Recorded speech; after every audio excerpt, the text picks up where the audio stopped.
from civilization, in a desolate canyon of the Southwest, are the graves of a patrol of Texas Rangers, victims of an ambush laid by the infamous Cavendish gang.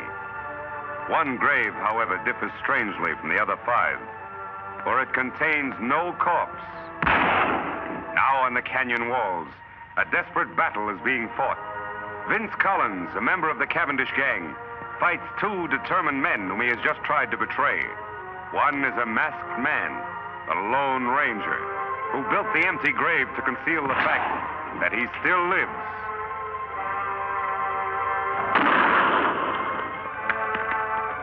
The other is Tonto, the Lone Ranger's Indian companion.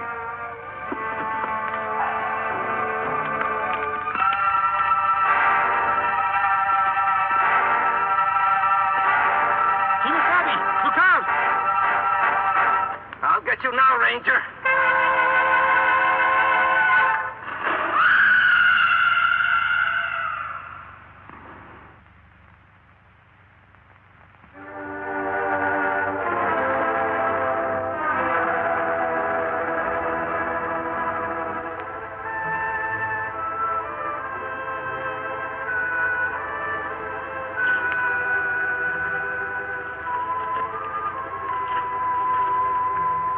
Him dead, Kimosabe, but me glad. Him deserve to die. No, Tonto. No one should have his life end like this. Better him dead. Like White Parsons say, this act of providence. Now no one know you still live. Yes, that is true. A strange act of providence has protected my secret. Me dig grave for him. All right. I'll get Scout ready for travel.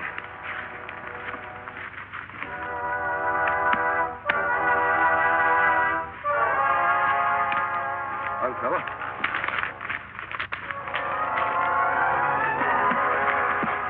All set, Tonto? Me ready. We go after the rest of Cavendish gang now? As soon as we can. But I've got to get a mount of some sort. We'll head off toward Wild Horse Valley. Here, take Scout. On, boy.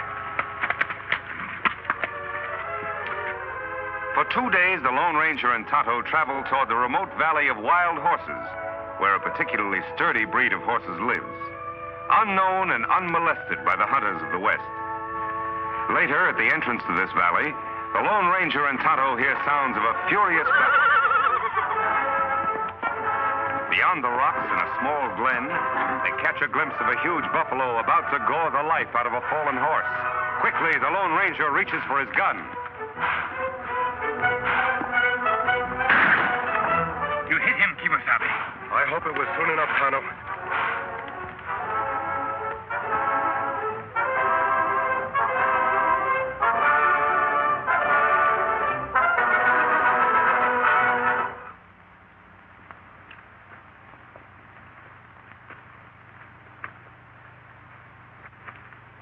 Buffalo dying. Horse look bad. Me shoot him? No, Tonto. I'm going to try to pull him through. Well, old fellow, you're in bad shape. A lot of bumps and bruises. Tonto, get some rags from the supplies and bring the canteen. Me do. So, in an instant, the Lone Ranger has made a momentous decision, for he has recognized the sterling qualities of the animal he has saved. For some time, the masked man in the Indian camp beside the wounded horse, tending his battle hurts and caring for him as best they know how. Now, human hands have done all they can to help nature in healing the animal's wounds. Me get bridle and lariat. Him run away. No, wait, Tonto.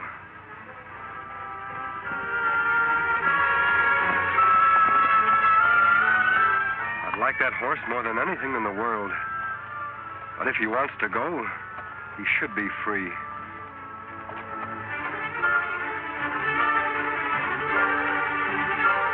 Him a beauty. Like mountain with snow. Silver white. Silver. That would be a name for him. Here, Silver. Come back, big fellow. Come on, Silver. Come back, big fellow.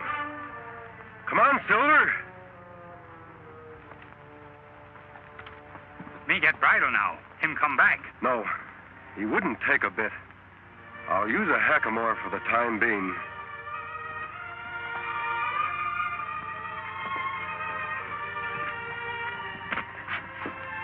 Won't be as strange to his head as a bridle.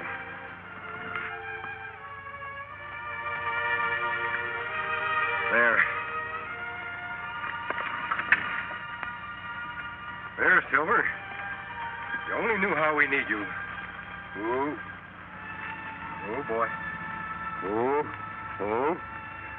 Oh, big fellow. Steady. We're going to do a lot of riding together. We're going to be pals, aren't we, Silver? A few days later, after the horse has recovered his strength, the Lone Ranger tightens the saddle on the back of the white stallion. Quickly, the masked man mounts, and for the first time in his life, Silver bears weight upon his back. Soon, under expert and gentle guidance, the horse quiets and responds quickly to the Lone Ranger's lead.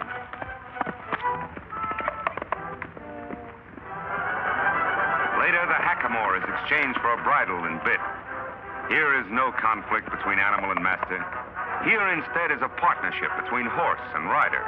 The Lone Ranger and Silver accept each other as equals.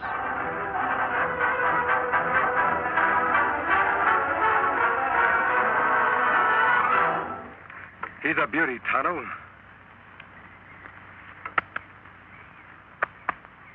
A dream horse if I ever rode one. Him and Scout good friends. Yes, they'll do a lot of riding, side by side. Me got everything packed. Here's saddlebag. Here, blanket. We ride after Cavendish gang now? Yes, Tonto. They were headed toward Colby. Then, too, there's an old-timer there I want to see by the name of Jim Blaine. All right, let's go.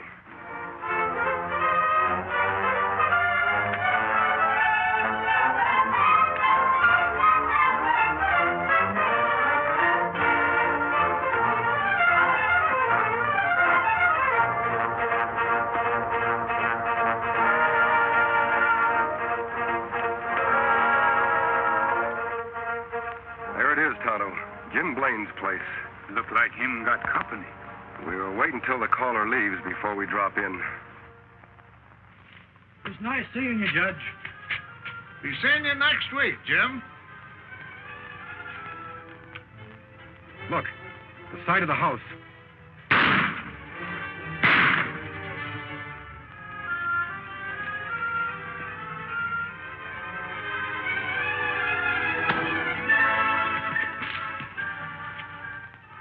Come on. Got him, Chief. Good. But he winked me. Is he out? It's cold. He won't be seeing light for hours. Trade guns. Say, you're bleeding bad. Yeah, must have hit an artery. You get on the road pronto and spread the news to the chute and then get me a doc. I'll meet you at the Glen. All right. Someone's coming. We gotta clear out of here fast.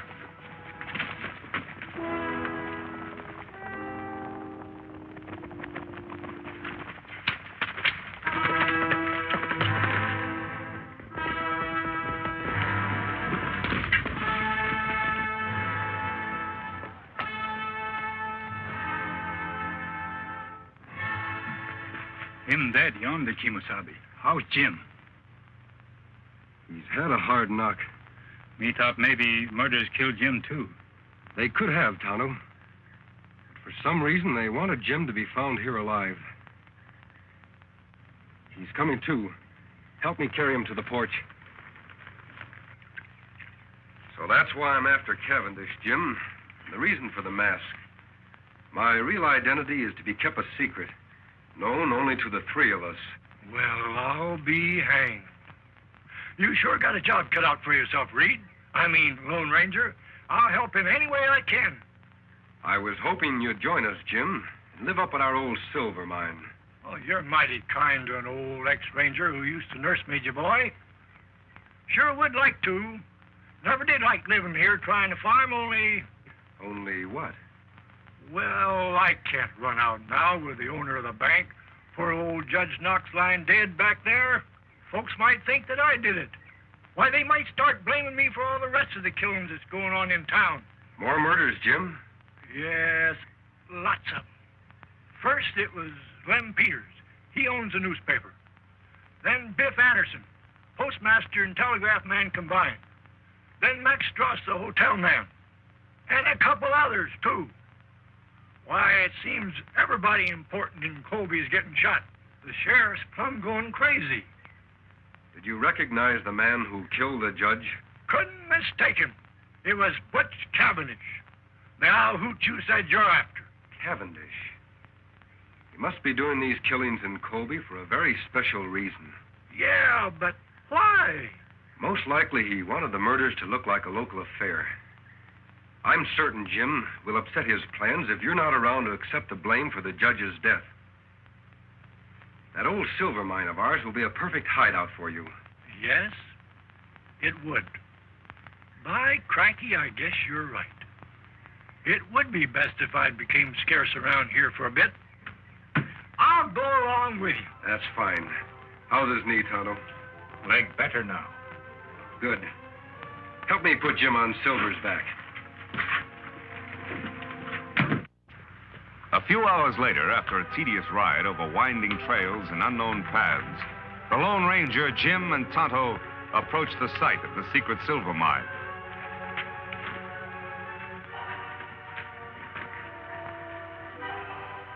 This is it, Tonto. Where mine? Don't say it, do you, Injun? Fooled you just like everybody else. Come on, I'll show you.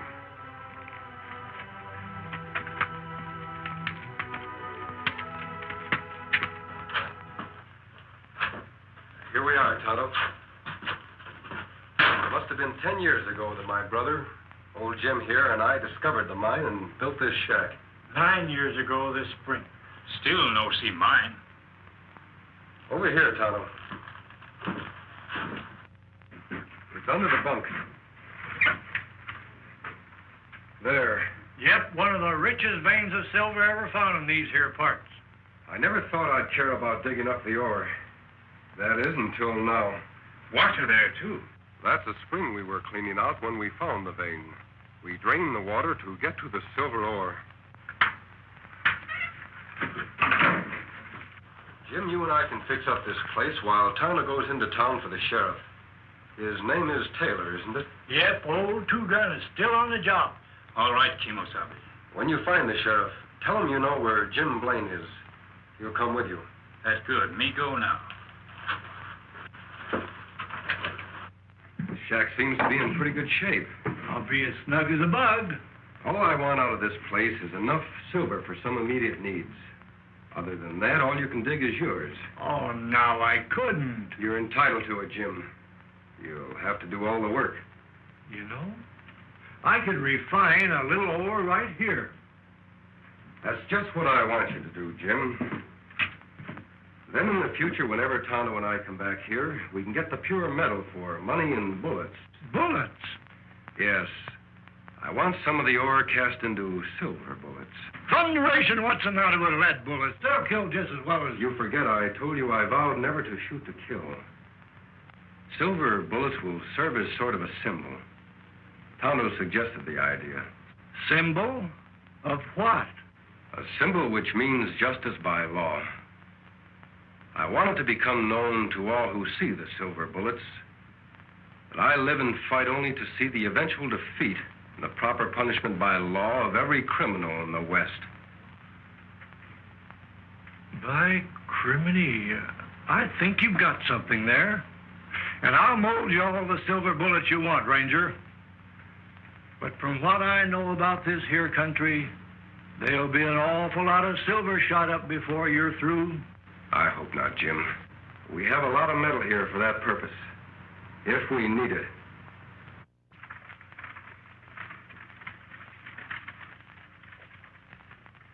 Now, those dirty killers. I wish I knew where to look for them first. Now, Pete, you look up in that old creek section for Jim.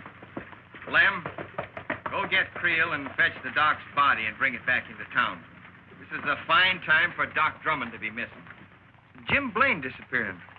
I never suspected he'd ever have anything to do with these killings. Sheriff, Well, go away, Injun. Can't you see I'm busy? Now, Bill Keefe says that Jim's horse is still at his farm. So he must have gone off on foot. Now, he can't be very far. Me know where Jim Blaine is. Look, Indian, will you go away, please? Can't you see I'm busy with these men? What'd you say? Me know where Jim Blaine is. Him want to see you. Well, you know where he is. Why didn't you say so? Where is he? Me not tell. What do you mean by that? You just said you knew. You come. Me take you to Jim. Now, wait a minute. How do I know that you know where Jim is? You don't know, but you follow me. Jim want to talk to you about Judge Knox killing.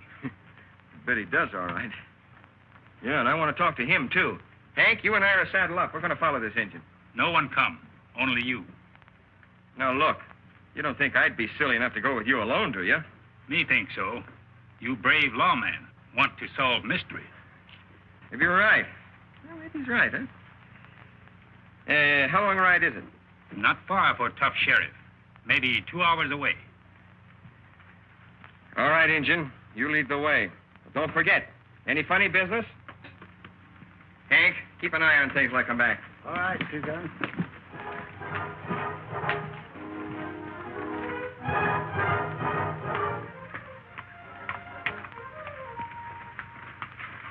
Just a minute, stranger. Down the gun, Sheriff. I can explain. Howdy, Two-Gun. Jim, what the Sam Hill's going on here? Who are these people? Who's this masked man? What about Judge Knox shooting? Somebody's got a heap of explaining to do. And after the killers knocked me out and changed guns with me, my friend and his engine pal brought me here.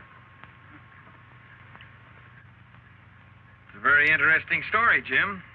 What's more interesting, maybe, is that you've convinced me the masked man here is fighting on the right side of the law. I'm glad you're convinced, Sheriff. So Butch Cavendish is the judge's murderer, huh? Yep. And right now he's somewhere in this here vicinity, wounded, with my bullet in him. Wounded, huh? Say, maybe that explains something. Old Doc Drummond's the only doc in these parts, and he's missing. 10 to 1 he's been fetched to fix up Cavendish. Yeah, problem now is, where's Cavendish hiding out? He left a trail leading away from Jim's farm. I think I might be able to follow it, Sheriff. Good, I'll get some men from town. That'll take too much time. It would be quicker for you to come with me now. Tonto can ride to town. Me do then follow your trail. All right, Injun. See my man Creel at the office. He'll get some men. Watch that leg, Jim.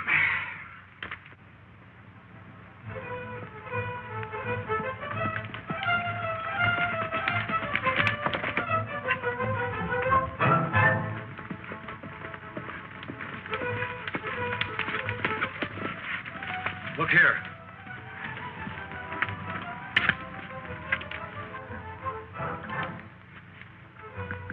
Wagon tracks. Cavendish was followed by someone in a wagon, and a horseman riding alongside of it. Those tracks were made by Doc Drummond's rig. He's got the only narrow rims around here. So far, so good. Let's go.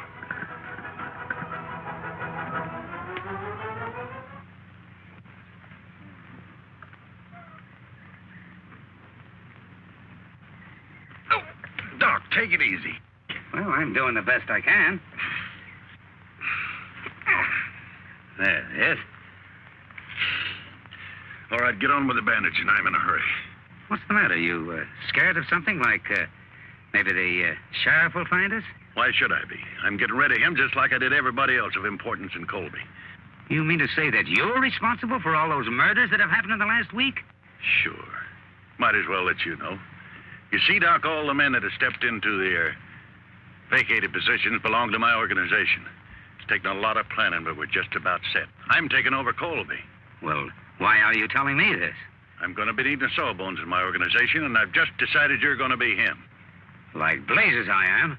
I'd die before I'd help a pack of coyotes like... What was that? Doggone nag. Think they heard us. Somebody over there. Give me that gun. I'll cover the dock. You boys get over there and find out. Here they come. Take cover.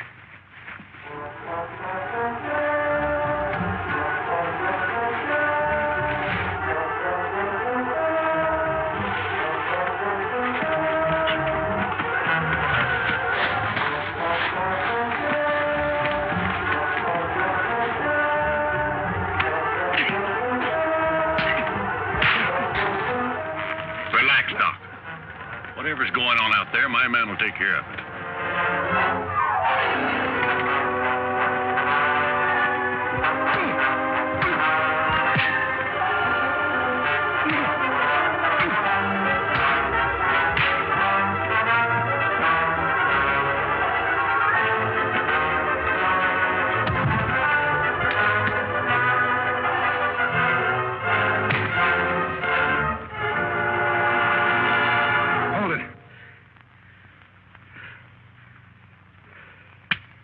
Much obliged, partner. Watch these men, Sheriff. I'll go help the doc. Jerry! Pike! What's going on? Answer! You go take a look. I want to find out what's happening. But don't run. I've got this on your back.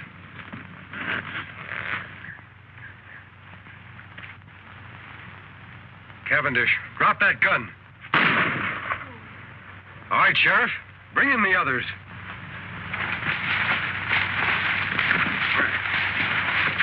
You all right, Doc? Yeah, I'm all right. Who's the masked man?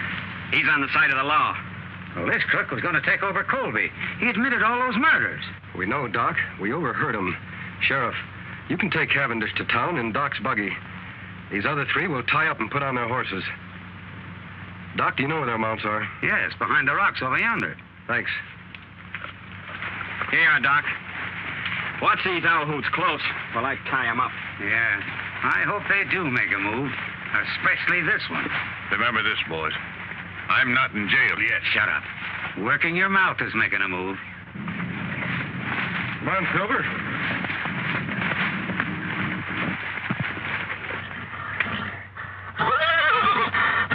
Silver. What's wrong, Silver?